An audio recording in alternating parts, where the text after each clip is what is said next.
Bonjour à toutes et à tous, et bienvenue pour cette nouvelle série de vidéos consacrée à l'imagerie en médecine nucléaire.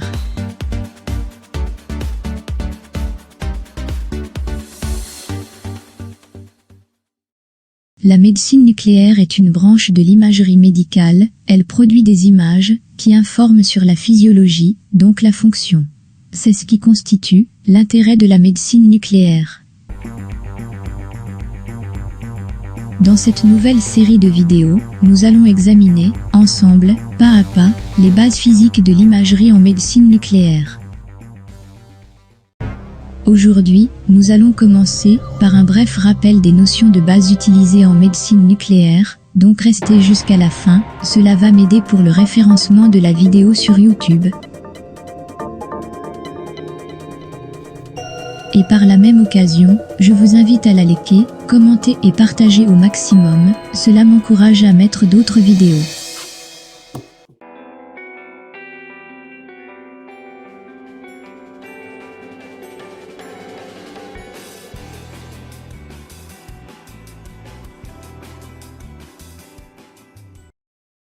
Rappelons que les techniques d'imagerie non invasive ont pour objectif de visualiser les caractéristiques d'un élément sans l'endommager.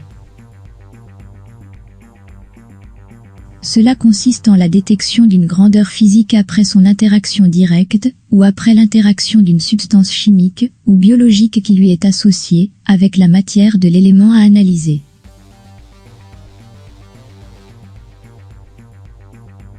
Chaque modalité d'imagerie repose sur des principes physiques différents et fournit des signaux de nature physique différente.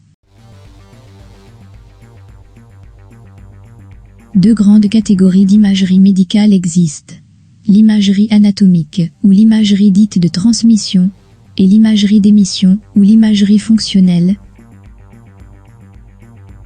Pour l'imagerie anatomique, dans cette catégorie, l'image nous informe sur la structure des organes, leur morphologie et leur taille.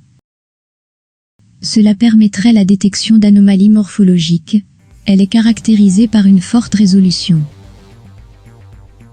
On trouve la radiographie conventionnelle, le scanner ou la tomodensitométrie. L'imagerie par résonance magnétique, IRM, et l'échographie. La radiographie est une technique d'imagerie de transmission.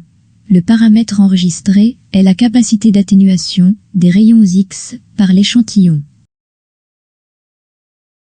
L'atténuation des rayons X dans la matière suit une loi exponentielle décroissante. Selon la formule suivante, avec I, c'est l'intensité du faisceau à une distance X. I0 est l'intensité initiale du faisceau de rayons X. Mu est le coefficient d'atténuation. Par conséquent, l'image radiologique obtenue n'est pas l'image de l'objet lui-même, mais plutôt, ce n'est que la projection sur un plan des valeurs mu de chaque structure atteinte par le rayonnement. Il est donc à noter que l'atténuation des rayons X dans la matière dépend de l'épaisseur à radiographier, de la composition des structures, de la densité ou masse volumique, et enfin, du numéro atomique des atomes le constituant. Pour plus de détails, veuillez visualiser les vidéos de ma chaîne YouTube, dédiée à la formation d'images radiologiques.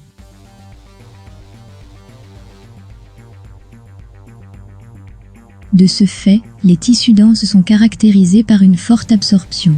On dit alors que ce sont des tissus opaques aux rayons X.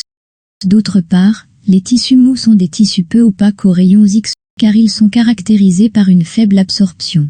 Il est donc facile de distinguer l'os, les cavités, remplies de gaz ou d'air, et en général, les tissus constitués de 70 à 90% d'eau.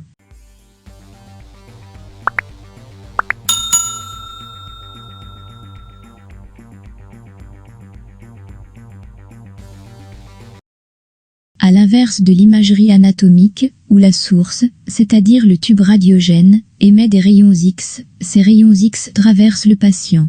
Et l'image sera enregistrée à partir des rayons qui ont pu traverser. C'est la technique d'imagerie par transmission.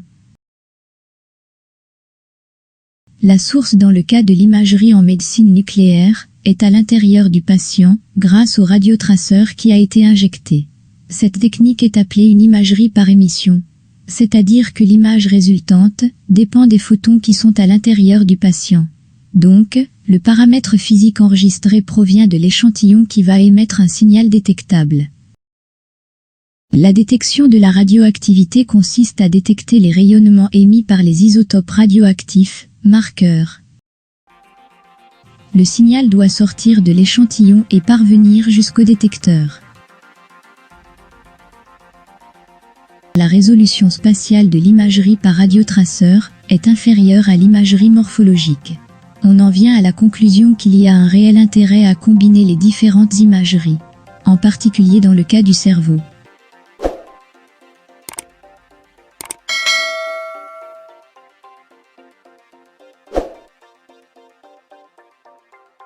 La médecine nucléaire est une spécialité médicale, dont le principal domaine d'action, en dehors d'une composante thérapeutique minoritaire, concerne le diagnostic, le pronostic et le suivi thérapeutique d'un grand nombre de pathologies grâce à deux grands types d'examens, la scintigraphie, ou tomographie d'émission monophotonique, et la tomographie par émission de positons, TEP.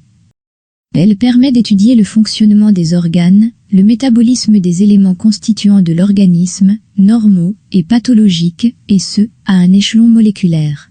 Son principe repose sur l'administration chez un patient d'un radiotraceur, qui est l'association d'un vecteur moléculaire, c'est-à-dire un produit souvent physiologique, administré en quantité infinitésimale, ne pouvant ainsi entraîner aucune allergie, ni aucun effet secondaire, avec un radionucléide, qui est un isotope radioactif, émettant un rayonnement, qui permettra de rendre compte de la distribution de ce vecteur dans l'organisme, sous la forme d'images.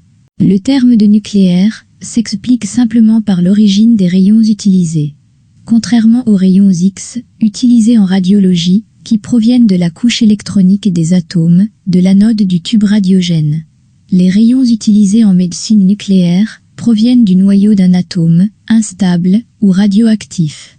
Les images de médecine nucléaire sont obtenues grâce à des appareils d'imagerie, appelés caméras, dont on distingue deux grands types, en fonction de la nature du rayonnement qu'elles détectent, photons gamma ou photons d'annihilation des positons. Il existe deux grands types d'examens en médecine nucléaire, les scintigraphies et les TEP. Et les appareils pour les réaliser sont des gamma-caméras ou caméras à semi-conducteurs, des TEP, pour tomographe par émission de positons. On peut employer les acronymes anglais suivants: SPECT, SPECT-CT, PET, PET-CT.